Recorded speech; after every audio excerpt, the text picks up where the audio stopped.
Chapter 14. Tahimik ang lahat habang naghihintay ng sasabihin ni Alaysa para sa kanilang dalawang anak. You two, the best blessing I have ever had in my life. It's a fantastic feeling to have a son as excellent as you. Nothing brings me more joy than to be able to smother you with love. But the best feeling in the world is when you return that love. Happy birthday, my sons. Daddy and Mommy, we love you so much. Daming pahayag ni Alaysa. Sumunod na pagsasalita ay si TJ naman. Hindi naman nagpahuli ang dalawang lola. At ang una nagsalita ay si Doña Marites. Nang matapos niya ay sumunod naman si Aling Ednalyn. Meron pa bang magbibigay ng mensahe? MC asked at lumapit naman si Alysa at nagsalita sa mikropono. I love you so much, my dear nephews. I'm not only your aunt but your friend and confidant. If you grow up, don't hesitate to come to me. Anything I do for you, happy birthday. Fano and Finny. Bigla naman tumakbo ang anak ni Alysa at gusto ring magsalita kaya binigay niya ang mikropono. Hanggang sinindihan na ni TJ ang twin cake at sabay-sabay silang kumanta. Sobrang masaya ang mag-asawang Cliff dahil sobrang successful na pinagdiriwang nila ang unang kaarawan ng kanilang mga anak. Pareho silang nagpapasalamat kay Alysa at kay Rendel sapagkat hindi sila pinabayaan hanggang sa natapos ang okasyon. Kinabukasan, umuwi ang mag-asawang Fego at kasama si TJ at si Rendel. Hindi na sumama si Alysa dahil ayaw niyang iwan ng dalawang anak. Gusto sanang sumama ni Alysa ngunit pinigilan siya ng kanyang ina. Nakaramdam to ng konting inis subalit agad na rin itong naalis. Sa araw na yun ay mag-isang pumunta sa kumpanya si Alysa. Personal driver nila ang nagmaneho para sa kanya. Samantala, sa Batangas, malaki rin palang area nito, dude, TJ said. Yes, at kikita ka rito lalo na kapag summer. Gagawin ko rin tong rest house, dude. Ayaw ni TJ na gawing business ang area. Dahil ayaw niya na makipagkompetensya sa negosyo ni Anton. Ayaw niyang masira ang bago nilang pagkakaibigan. At higit sa lahat malaki ang kanyang utang na loob rito. Are you sure? Sayang rin yung income. To be honest, ayaw kong kalabanin ng iyong negosyo kasi mas importante sa akin ang ating pagkakaibigan. Wow, touching ako, dude. By the way, thank you so much. Di ko naisip yan. At na-appreciate ni Anton ang desisyon ni TJ. Napatunay niya sa sarili kung gaano to ka-generous. Sa tingin ko, dude, hindi ka lugi sa presyong 9 million. Rendel said. Yeah, murang-mura na yan. Sangay naman ni Anton. At maya-maya pa'y dumating ang abogado at doon na nag-usap sa bahay ni Anton. Attorney, pwede ba yung square meter na kinatatayo ng maliit na bahay ipapangalan mo kay Carla? TJ said. Gulat ang naging reaksyon ni Rendel at hindi ito kumukarap sa pagkabigla. Kahit si Anton na sorpresa rin sa sinabi ni TJ. TJ, seryoso ka ba sa sinasabi mo? Wala sa sariling tanong ni Rendel. Of course, alam mo naman na hindi na iba sa akin ng bata. Biglang napaluha si Rendel sa sobrang saya. Pakiramdam ni Rendel ay ang kanyang anak ang nagbibigay sa kanila ng swerte. Mas lalo namang humanga si Anton sa kanya. Dahil hindi ito madamot, hindi siya nagmatay sa pera kundi ang nagpasaya niya ang buong pamilya. Agad na pirmahan ni TJ ang lahat ng dokumento at napirmahan na rin niya ang cheque na merong nakasulat na 9 million. At tumalis na ang abogado at hawak na ni TJ ang original na titulo at iba pang dokumento. Dude, dito na kayo magpalipas ng gabi. Alok ni Anton. Okay dude, I will call my wife first so that she doesn't worry about me. Ako rin tatawagan ko muna si Alysa. Bago pa man lumubog ang araw ay nasa gilid na sila ng dalampasigan. Umiinom na po konti-konti habang nagkukwentuhan. Hindi pa rin nawawala ang ngiti sa labi ni Rendel. Sapagkat masaya siya para sa kanyang anak at tsak na matutuwa si Alysa kapag nalaman niya to. Habang patuloy ang kanilang kwentuhan, hindi na namalay ni Rendel ang kanyang mga nasabi. At naikwento niya kay Anton ang naging buhay nila. Kung paano sila nagkakilala ni TJ at kung paano siya nito tinulungan. Nagulat si Anton sa kanyang narinig at naawa siya kay Rendel. Sa isip nito, hindi niya sukat akalain na magagawa ni Alysa ang lokohin ang lalaki nagmamahal sa kanya. Nanatiling tahimik lang si TJ at bahagyang pangiti-ngiti habang nakikinig kay Rendel. Sigurado siyang lasing na to dahil nagiging madaldal na siya. Dude, to be honest, idol talaga kita. Wala ko masabi sa kabutihan ng puso mo kaya kahit buhay ko dude itataya ko para sa iyo. Nagiging emosyonal si Rendel at umiiyak ito. Idol rin kita, dude. Dahil napakabuti mong ama at asawa. Tinapik-tapik niyang balikat nito. Basta ako masaya na nakilala ko kayo. Dahil kayong dalawa lang ang bago kong kaibigan na naging close ko agad. Basta dagdagan pa ang sa aking saya dahil magkapit-bahay na tayo dito. Cheers!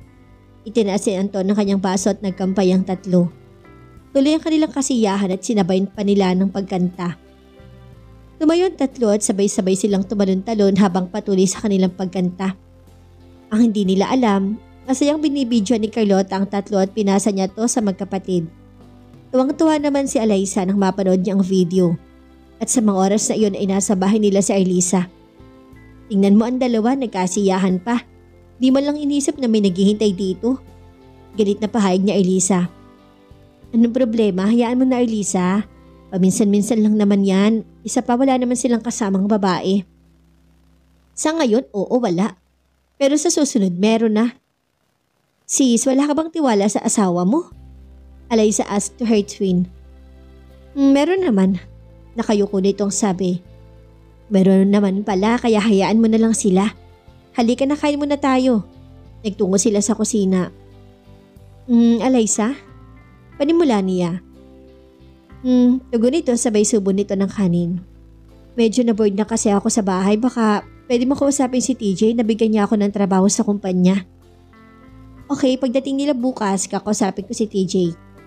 Thank you sis. Masaya siya sa tugon ng kanyang kapatid at kinanahan ito sa pagkain. Kinabukasan, maagang umalis ng dalawang lalaki. 6:00 ay nakarting na to sa Manila. Bago dumiretso sa bahay ni TJ, hinatid muna niya si Rendel sa kanyang bahay. Bumaba ka muna dude, magkape tayo. Alok na Rendel. Huwag na dude, sa bahay na. Miss ko na ang 2 kilos eh. Okay, thank you. Dumating si TJ sa kanila at sobra pang tahimik sa loob kaya alam niyang tulog pa ang mga tao. Maingat niyang binuksan ang pinto upang hindi maistorbo ang tulog ng kanyang asawa. Nakatagilid ito at dahan-dahan siyang humiga at yumakap. Dahil sa mabigat na bagay na nakapatong sa kanyang pewang at hita ay nagising naman si Alyssa. Dumating ka na pala. Good morning, Han. Sabay halik niya sa labi. Good morning to. Kumusta ang lakad niyo? Successful, Han. Nabayaran ko na. Kumusta naman ang area? Nice, and I'm sure mag-e-enjoy ang mga bata doon, lalo na ang 2 matanda. Mabuti naman kung ganun. Anong plano mo sa area? Gagawin mo bang resort? No, rest house lang natin, Han. Ang gusto nga ni Anton gawing business pero ayaw ko makipagkompetensya kay Anton, Han. Malaki ang utang na loob natin sa kanya. You're right, Han. Butit naisip mo yan. By the way, Han, naisipan ko pala na magbakasyon tayo sa ibang bansa. Kahit 1 buwan lang. Ano sa palagay mo? Ikaw kung anong gusto mo, suportado ako. Saan naman? Sa California, nandun ang kapatid ni Mama. Isama natin ang 2 matanda. Itanong ko kay Mama kung gusto ba niyang sumama. Ay, maiba pala ako, Han. Si Arlisa nakiusap sa akin na baka pwede mo daw siya na bigyan ng trabaho sa kumpanya. Sure, pero saka na pag-uwi natin. Sa ngayon siya na lang munang papalit sa posisyon mo. What do you think? Pwede rin. Mamaya tanungin mo si Mama Edalyn kung gusto ba niyang sumama para maasikaso agad ang kanyang dokumento. Okay, si Carla isama na rin natin. As you wish, Han. Tulog muna ako kahit 2 hours. Sige, Han. Pagkalabas ni Alyssa ng kwarto ay agad niyang tinawagan ng ina, tinanong niya kung gusto bang sumama sa kanilang bakasyon. Ayaw sana ni Aling Ednalyn ngunit pinipilit niya to kaya napapayag niyang ina na lupat kasama ang panganay niyang apo. Kinausap rin niyang kakambal at sinabi nito ang tugon ng kanyang asawa na siya muna ang papalit sa posisyon at saka nabibigyan ng permanenteng posisyon pag uwi nila galing bakasyon. Sobrang natuwa si Alerlisa at excited sa kanyang magiging trabaho. Agad inasikaso ni TJ ang kanilang mga dokumento dahil ang gusto niya ay makaalis kagad. Dahil sa pera na kanyang pinapakilos ay natapos ang mga dokumenta sa loob ng 1 buwan. Dude, Arlisa, kayo mo nang bahala sa kumpanya dito sa bahay. Bili ni TJ at papaalis sa sila. Huwag ka mag-alala, makakaasa ka, dude. Thank you, let's go. Si Rendel at Arlisa naghatid sa kanila sa airport. Carla, magpakabait ka doon ha. Bili ni Arlisa sa kanyang anak. Opo, Mami. Huwag bigyan ng sakit sa ulo si Lola. Dagdag naman ni Rendel. Opo, Daddy. Huwag kayong mag-alala sa bata, aalagaan ko to. Tura naman ni Aling Ednalyn. Hanggang sa nakababa na sila mula sa sasakyan. Elisa, sabit ni Aling Ednalyn. Bakit po, Ma? Asikasuhin mong asawa mo at pagbutihan mo ang trabaho mo sa kumpanya, ha? Huwag mong bigyan ng problema si TJ. Pabulong niyang bilhin rito upang hindi marinig sa iba. Opo, Ma. Aalis na kami. Rendel, kayo nang bahala. Oo, Mama. Mag-ingat kayo at ang gamot mo huwag kakalimutan. Humalik si Rendel sa pisngi ng kanyang biyanan. Hanggang sa tuloy na silang nakapasok sa loob ng airport. Mahal, saan mo gustong pagkatapos natin dito? Rendel asked to his wife. Sa mall muna tayo, mahal. Bibili lang ako ng ilang pares ng damit ng pang-opisina. Nakangiti ito habang tinitingnan ng asawa. Okay, tayo na. Samantala, sa labas ng rehabilitation ay nakahinga ng malalim ang isang lalaking matangkad. Naabot na ang ngiti nito habang nakatayo sa labas ng pinto at bit-bit ang kanyang malaking traveling bag. Manda ka sa akin, Alyssa. Ikaw ang dahilan kung bakit ako napasok dito. Hintayin mo ako, papalapit na ako sa'yo. I hope this time you will learn. Si Fred, don't waste your life just because of a woman, said his father at tayo to sa tapat ng sasakyan. Hindi tumugon si Fred bagkos ngumiti ito at tumingala ito sa langit. But I really love her. Alyssa? Fred, kumusta ka na? Nag-aalala ko ng sobra sa'yo. Okay na ako at magaling na. Mabuti kung ganun. By the way, sino siya? Siya. I'm her husband, TJ Cliff. Husband? Naaksidente ka lang, Alyssa, at nagka-husband ka agad? Ano kasi biglaan? Biglaan? Kailan? Nung isang linggo? Alyssa, ilang taon ako naghintay na sagutin mo. Pero umaasa lang pala ako sa wala. Pwede ba tayo mag-usap sa labas? Excuse me, nagugutom na ang aking asawa at nakakasama sa magiging anak namin. I will wait outside. Alyssa, mag-usap tayo. Fred, wala tayong dapat pag-usapan. Naghintay ako? Umasa ako? Fred, nasasaktan ako. Pare, bitawan mo ang asawa ko. Gago, wag kang makialam. Mas gago ka. Sinasaktan mo ng asawa ko. Fred, ano ba? Tama na. Alyssa, akala mo ba na basta-basta lang akong tumatanggap ng pagkatalo? Hindi. Nagkakamali ka. Guguluhin ko at gagawing miserable ang pagsasama niyo. Tandaan yung dalawa yan. Alyssa, ang ganda mo talaga. Huwag mo nga akong bulahin, Fred. Seryoso ka, Alyssa. I love you at handa ako maghintay kahit gaano katagal. Fred, hindi kita gusto at humanap ka na lang ng iba. Hindi ako maghahanap at maghihintay ako sa'yo. Bahala ka pero wala kang aasahan sa akin. I don't believe one day you can realize na mahal mo rin ako. Ewan ko sa'yo. I love you, Alyssa. Flowers for you. Tatanggapin ko to dahil ayaw ko mapahiya ka sa harap ng ating mga kaklase pero hindi nangangahulugan na may aasahan ka sa akin. Hindi ako naniniwala na may asawa ka na, Alyssa. Kahit kasal pa kayo, babawiin kita. Kahit sino pa siya.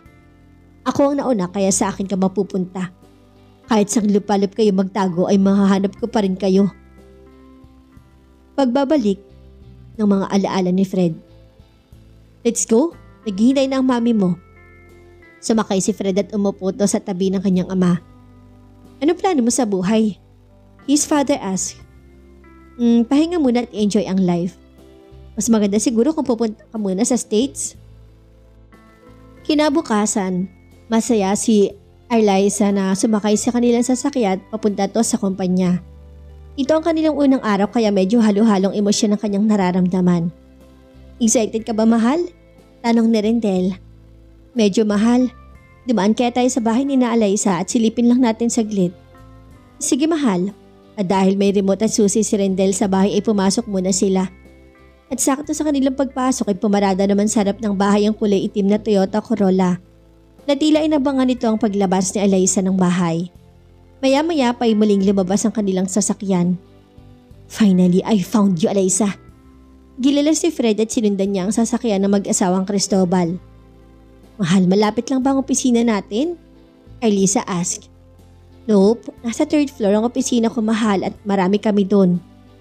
I see, yung office ni Eliza saan naman? Nasa second floor, ikaw at ang sekretary ni TJ lang ang tao sa loob. Walang basta-basta nakakapasok doon. Ah, okay. Dadaanan na lang kita mamayang lunch. Okay, mahal. Hanggang sa makarating sila sa kumpanya. Pumarada rin ang sasakyan ni Fred sa harapan ng kumpanya. Lumabas ito at sumandal sa kanyang sasakyan sabay sindi niya ng sigarilyo. Eliza. Pinahirapan mo ako. Just wait at ikaw naman ang pahihirapan ko. Bulong niya. Umalis na si Fred at umuwi sa kanila. Samantali nakapasok na si Eliza sa president's office. Walang kaalam-alam at sekretary nang pumasok ay si Eliza. Ang buong akala niya si Eliza to sapagkat hindi naman niya alam na may kakambal pala ang kanyang among babae. Nice curly hair, Ma'am Eliza, Secretary said. Talaga? Tugon niya at ngumiti ito. Yes, ma'am. Thank you. You're welcome. At umupo na to sa kanyang pwesto. Hindi alam ni Eliza kung anong gagawin niya sa mga papeles na inabot ng sekretarya sa kanya. Nahihiya naman siya magtanong dito dahil ayaw niya malaman na siya si Eliza at hindi ang amo nitong si Eliza. Alam niya naka-roaming ang number ni Eliza kaya nag-text siya at tinanong kung anong gagawin niya. Sinabi rin niya sa kapatid na hindi alam ng kanilang sekretary na ibang tao siya. Lihim namang natawa si Eliza sa text ng kanyang kapatid. Sinabi ni Eliza na basahin ng mga papeles kung maganda ba ang mga proposal nito. Ma'am Eliza, nasan pala si President? Nasa bakasyon sila, bakit? I see, may 2 clients kasi ang gusto makipag-meet sa kanya. Importante na ang clients na yan? Taga Cebu ang isa at taga Mindanao naman ang isa. Wait, i-text mo ng aking asawa dahil 1 buwan pa sila sa California. Ay, medyo matagal-tagal rin pala. Nag-text ulit si Eliza sa kapatid at pinapatanong nito ang tungkol sa 2 clients. Eliza, pakisabi sa sekretary na sabihan ng clients na mag-online meeting na lang sila. Alam ng sekretary ko anong gagawin. Text naman ni Eliza. Agad sinabi ni Eliza sa sekretary ang sinabi ng kanyang kapatid. Okay ma'am, I will call the clients now. Uso pala dito ang English? Eliza whispered. Lumabas saglit ang sekretary at naiwang mag-isa si Eliza. Tumayo siya at paikot-ikot sa buong sala. Ang sarap pala ng buhay ni Eliza. Ako sana ang nandito ngayon kung pinili ko lang si TJ. Ay, sayang talaga. Ito pa naman sana ang buhay na aking pinangarap. She said at napabuntong hininga siya ng malalim. Masalampak siyang umupo sa sofa at bigla na lamang sumagi sa kanyang isip ang panghihinayang sa kanyang mga naging desisyon noon. Sana pinili ko na lang siya. Mas malayo pa sana ang aking narating ngayon. Ako sana nakasama nila sa California. Dahil malalim ang kanyang iniisip, hindi niya namalay na nakabalik na pala ang sekretary. Ma'am Eliza, are you okay? Pag-aalala niya sa amo. Oo, okay lang ako. Thanks for your concern. You're welcome, ma'am. Do you like coffee? Yes, please. Nakangiting tugon niya. Sumapit ang oras ng tanghalian at nasa labas ang president office si Rendel. Mr. Cristobal, may kailangan po ba kayo? Pagtatakan tanong ng sekretarya. Yes, hinihintay ko ang aking asawa. Asawa? Sino po ang inyong asawa? Si Ma'am Eliza lang naman ng tao sa loob. Biglang naguguluhan ang sekretarya. Natahimik naman si Rendel at nagtaka kung bakit hindi nagpakilala ng kanyang asawa. Joke lang, si Ma'am Eliza talaga ang aking hinihintay. Ibiniling kasi siya sa akin ng president at ako na maghahatid sa kanya. Pagsisinungaling ni Rendel upang takpan ng kanyang asawa. Ma'am Eliza. Yes? Si Mr. Cristobal ay nandito sa labas. Okay, coming. Agad uminit ang kanyang dugo at hindi niya nagustuhan ang pagpapanggap ng kanyang asawa. Lumabas siya na nakangiti, ngunit pagsalubong naman ang kilay ni Rendel sa galit. Agad napawi ang ngiti sa labi ni Eliza nang mapansin niyang galit si Rendel. Bakit mahal? Pabulong niyang tanong sa asawa. Anong bakit? Ginagamit mo na naman ang iyong kakambal? Anong ginagamit? Alam ni Eliza ito. Kahit na, paano ko? Anong iisipin ng ibang empleyado? Lalaki mo ako? Ilalagay mo sa malaking kahihiyan? Si TJ at ako? Sorry mahal, hindi ko naisip yan. Panindigan mo ang pagiging Eliza mo hanggang sa makauwi sila. Pero bakit mahal? Sabay na tayo mag-usap tungkol dyan. Nang papalabas na sila sa exit ay nakita ni Rendel ang 2 babae na nakasunod sa kanila. Di siya sigurado kung reporter ba to o journalist at lihim siyang kinukuhanan ng larawan. Kinahapon na dumistansya si Rindel sa kanyang asawa. Di niya to sinundot na una na siya sa sasakyan. Tinawagan niya to na pumunta na lang sana sa sasakyan. Walang imik si Rindel habang nagmamaneho to dahil masama pa rin ang kanyang loob sa asawa. Mahal, galit ka pa rin ba sa akin? Sino bang hindi magagalit sa ginagawa mo? Hindi mo ginagamit yung utak mo? Ano bang problema? Mahal, malaking kumpanya ang pinapasukan natin, hindi divisoria. Kinabukasan, pagpasok pa lang nila sa entrance ay masama na ang tingin sa kanilang dalawa na ang bawat nilang makakasalubong ay puro nagbubulong-bulungan. Nang makapasok siya sa opisina ay tahimik na nakayuko ang sekretary at hindi siya binati nito. Hay, may problema ba? Nakangiti niyang tanong rito. Hindi ito sumagot at inabot sa kanyang newspaper. Ano to? Inosente niyang tanong. Tingnan niyo ang first page. Dali-dali namang binasa ni Alyssa ang pahayagan. Mrs. Alyssa Cliff is a cheating wife. Ito ang pamagat ng artikulo at nakatouch doon ang larawan nila kahapon. Umawak siya sa braso ng kanyang asawa at kahit ang paghalik niya sa loob ng sasakyan. My God! Tanging sabi niya. Ngunit ang sekretary nakakunot ang noo dahil sa kanyang reaksyon at maya-maya pa biglang bumagsak ang pinto at pumasok si Rindel. Ito na nga bang sinasabi ko? Singhal ni Rindel at binagsak ang newspaper sa harap ng kanyang asawa. Nagulat naman ang sekretary at nakatitig to sa kanilang dalawa. Hindi sumagot si Alyssa at nakayuko lang to. Pwede mo bang tawagan si President at sabihin mo anong nangyari dito? Utos niya sa sekretarya. O okay. Tinawagan niya si TJ gamit ang long distance call. Yes, napatawag ka. Tanong ni TJ. Sir, nakita mo na ba ang newspaper today? Malungkot na tanong ng kanyang sekretarya. Yes, nakita ko na. Hindi siya si Ma'am Alyssa mo. Oo. Ang kasama mo dyan ngayon ay si Alyssa. Kakambal siya ng Ma'am Alyssa mo at asawa siya ni Rindel. Ito ang Ma'am Alyssa mo. Inabot ni TJ ang phone sa kanyang asawa. Hello dear, it's me. Boses ni Alyssa sa kabilang linya. Hi Ma'am Alyssa, akala ko pinagtaksilan mo si Mr. President. Kamukhang kamukha mo po kasi. Nakahinga ng maluwag ang sekretary dahil nakausap niya ang totoong Alyssa. Makinig ka. Tawagan mo mamaya ang kilala nating taga-media. Bukas ng hapon, humarap kayo sa mga reporter at haharap rin kami sa kanila via live para malinis ang pangalan ng aking asawa at kay Rindel. Okay po sir. Natapos ang kanilang pag-uusap at nakangiti ng sekretarya. Anong sabi ni Mr. President? Rindel asked. Tomorrow afternoon, nahaharap kayo sa media para malinis ang iyong pangalan at kay Ma'am Alyssa. Nakahinga si Rindel sa kanyang narinig. Kung para sa kanya okay lang na masira ang kanyang reputasyon dahil sanina siya. Ang pinoprotektahan niya ay si TJ at si Alyssa. Lumabas si Rindel na walang paalam at bumalik sa kanyang opisina. Tila nakaramdam naman ng konsensya. Tinanong niya ang sekretarya kung saan ang office ng kanyang asawa at sinamahan naman siya nito. Nagulat ang mga co-office mate ni Rindel na bigla siyang pumasok. Huwag niyo akong tingnan na parang hinuhubaran at mas lalong huwag niyong husgahan ng aking asawa. Seryoso niyang sabi sa mga ito. Asawa? Bulong-bulungan ang mga ito. Hindi ako si Alyssa Cliff. Ako si Alyssa Cristobal. Asawa ni Rindel Cristobal. Alyssa is my younger twin. Oh, may twin pala si ma'am. Mali nagbulong-bulungan ang mga ito. Guys, nasa bakasyon ng mag-asawang Cliff kasama ang buong pamilya niya. Ang aking asawa ay temporary na pumalit sa pwesto ni Ma'am Alyssa. Paliwanag ni Rindel. Nakausap ko si Mr. President at si Ma'am Alyssa. Nasa California sila ngayon, Secretary said. Tumangutango naman ang mga ka-office mate ni Rindel. Lumabas na ang dalawang babae at bumalik sa kanilang opisina. Pasensya ka na sa aming dude, hinusgahan ka namin agad-agad. Sabi ng mga tao kay Rindel. Okay lang, magkatrabaho na tayo. Hindi pa rin humuhupa ang isyu sa loob ng kumpanya na masalong lumala pa to dahil halos sa mga mata sa loob ng kantin ay sa kanilang mag-asawa nakatingin. Mahal, uuwi na lang siguro ako.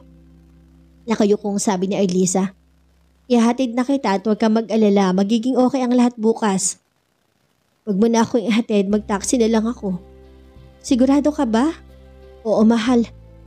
Nang matapos silang kumain ay umakit na si Alyssa upang kunin ang kanyang shoulder bag sa loob ng opisina. Nagpaalam siya sa sekretary. Dinahilan niya yung masama ang kanyang pakiramdam. Nakalabas si Arlisa at kasalukuyan nag-aabang ng sasakyan. Isang itim na Toyota naman ang huminto sa kanyang tapat. Taxi? Tanong ni Arlisa at tumangon naman ang driver. Agad-agad siyang sumakay at pagkaupo niya kinuha nito ang phone at nag-text sa asawa. Mahal, pauwi na ako. Okay mahal, uuwi ako ng maaga. I love you. Rendell replied so. Lonely? I'm Mr. Lonely. Yun ang kanta sa loob ng taxi. Pwede bang palitan mo ang kanta? Reklamo ni Arlisa dahil masalo lang sumikip ang kanyang dibdib. Sure, anong gusto mo ma'am? Tanong ni Fred. Yung hindi boring. He smirked. Okay. Habang nagmamaneho si Fred, panay naman ang kanyang sulyap kay Arlisa na ang buong akala niya si Alyssa. Magiging akin ka rin forever, Alyssa. Don't worry. Gagawin kitang prinsesa sa aking palasyo. Fred whispered.